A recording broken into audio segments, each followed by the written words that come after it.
It has been 3 weeks now since my mother died, and I want to try to explain, in case anyone has ever been in my situation where they spent their entire life with a narcissist, and how that plays out over time after they die. When my mother first died, those first few days were like I just could not believe that it was finally over, that I did not have the stress, the daily stress, worrying about how is this day going to go, and all those times that she faked dying, and was it ever going to be the actual time. So it was kind of like I was just like so incredibly relieved, and I felt pretty good. I really did. But then that started to taper off, as I figured it would. Once the joy disappeared, because my situation is completely opposite from someone who has a wonderful relationship with someone who dies. Most people, it's a great loss. Mine was a great release. So there's a big difference there. But I knew that it would change, and I'm going to kind of compare it to when I stopped drinking. So let's start with that just briefly, because I have told the story before. But I drank since childhood. I really didn't know, once I was like in junior high, all through high school, all my life, all my adult life, up until I was 39, I don't know any time that I ever went out or went to a club, obviously, or even to a family gathering. I never did anything sober, never. I didn't even go to my son's baseball games sober. I drank. Sad story. I'm sure Derek must know this. I don't know if we ever talked about it or if he realized. But I would be drinking in a big gulp glass. I would be drinking alcohol. I mean, that's where I was with alcohol. And I know that might sound horrible, but that's where I was. I've been very, very honest about that. So I didn't know how to do anything without drinking. And the day that I poured out some beer into a sink, we had a family gathering coming up. This is when I was in Texas with my husband, Andy, and it was April of the year 2000. I was still 39. I was going to be 40 in August of that year. And we had a function coming up, a family gathering outdoors at some park somewhere. There was going to be a barbecue and stuff like that. And I didn't know how to go to that. I knew I wouldn't be drinking, and I had no clue. How am I going to survive a gathering without drinking? How will I be the life of the party? Because, when you're drunk, you think you're so cool. How am I going to talk to people? I mean, I just could not wrap my head around the fact that I was going to be going to a party, a gathering with Andy's family, but I went. And here's how it worked. I sat in a chair, or I sat at a picnic table, and I was quiet the whole day. I was quiet.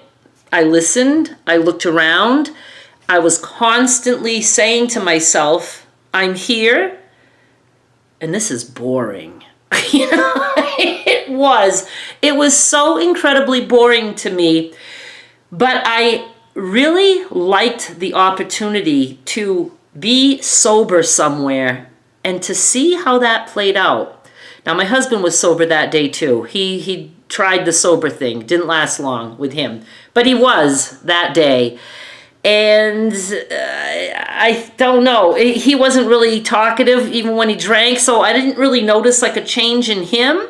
But I knew that I was bored out of my mind, but I was glad I was there. And I just listened to people, and I was able to watch, and I was able to experience how people really are in a little social group like that.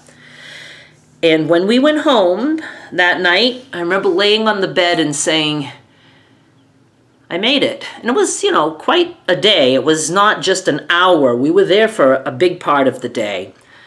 And I thought, I'm not drunk. I won't have a hangover tomorrow. And I absolutely never care to go out again. So I completely changed my life. Now, I was almost 40. We were not going to bars together. I mean, I was past that. I was like all into just drinking at home. But I decided at that moment that I always had a choice. I do not have to go to any functions if I don't want to. I just don't.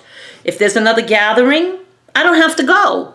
If I want to go, I'm just going to expect to be bored, and that's okay. So that's how I played it out for when I was going out. I also had just started selling stuff online, like within the past year, leading up to that. So I wasn't like big into it. I was still just learning eBay and all that stuff. So during the day or any time that I was home, the way I didn't drink is I threw myself into that work. And that got me through because I had something different to focus on constantly. You know, I never had to stop. I was working at home and I could do whatever I wanted to keep myself preoccupied and away from the booze. So now let's get to my mother's death. I find that I'm in a position now where all the madness that I was constantly living with is gone. Just like all the booze was suddenly gone. And I'm bored. I'm bored. And I'm glad I'm finally realizing this because I kept saying, especially this past week, why do I feel like more depressed than when my mother died? I would think I would feel better. And little by little, I came to realize that the madness that I lived with all these years is what I'm used to. Whether we like it or not, it's what we are used to. And we're good at doing what we're used to doing. So I find that I'm bored. I don't have that anxiety. I have a different kind of anxiety. Now I have anxiety like, how am I going to get through this? And what's wrong with me that I'm not still happy? It's because there's been a big change in my life. I do love that I don't have that constant everyday what is going to happen. I don't have to tiptoe through my day like, I don't want to cause any trouble, and but I miss the opportunity to finally be the perfect daughter that I think she wanted, and I know that's not true. She never wanted a perfect daughter. I was perfect to her because I was the one she could torment, and she knew that I would never leave. So it's such a different dynamic, and I just figured out today that because I've been slacking on videos, my heart is not into it. Even though I'm doing the fabric is not really what I want to be focusing on, but it is what I'm focusing on. And I just keep saying, oh, it's because I just love the fabric, and I do. But I know that's not the direction I want to go in. I want to continue doing YouTube and doing fun stuff, but I don't feel fun. I don't feel fun at all. I feel very bored with life all of a sudden. And I just feel like, I don't know. I was like, how do I handle this? So you know what? I have to come up with something new because my business end, working at home, I've been doing that for a long time now. And it's time for a change. I changed drastically when I quit drinking. I left friends that I had for years. I didn't go out certain places. I didn't like even to go out to eat because I knew that I would want to drink. So I just completely changed my life. I threw myself into work, and now I have to completely change my life again and throw myself into something else. Even if it's still work, it has to be something different. So I can continue to do the stuff that I love to do because I do want to continue with YouTube and stuff. I just don't know if anyone else, like I said, has been in my situation and they're wondering too, what's going to happen. I think it's going to be different for everyone. And I think you just have to treat it like an addiction almost. My mother was almost like an addiction for me because I didn't know what it would be like without that. We stick to what we know. I knew what it was like to be an alcoholic, and I just finally got so incredibly tired of it and just felt like I was dying. Dying every day. I'd be so sick, so hungover, drinking while I was sick, and I was like, do I really want to do this, And it got to the point that I just couldn't keep up with it. I just couldn't. And so I let go. I guess I never got to the point where I couldn't keep up with my mother. I guess I could always keep up, I don't know. I know when she was in a nursing home, I had a break from her, but not really, because we still had telephone calls. And so it was still very, very stressful. So there was really not even a clean break there. At that time, I didn't think I'd ever be taking care of her again. But when she became a hospice care patient, of course, I said, I can do this. She's got 2 to 3 days to live, is what they were telling me. It ended up being, 5 months? So, but still, she was at the time almost 99. I knew I wasn't going to be doing this for another 5 years. I couldn't imagine that. And I would be like, it might be possible. So I stayed with it until the end. And now I just need to figure out what I want to do. And I want to do something maybe a little different that I haven't done before. I don't know. But I just wanted to share that to let you know that when somebody dies, it means different things to different people, because you don't know what the life experience was. And it doesn't mean that I don't miss my mother. I do miss my mother.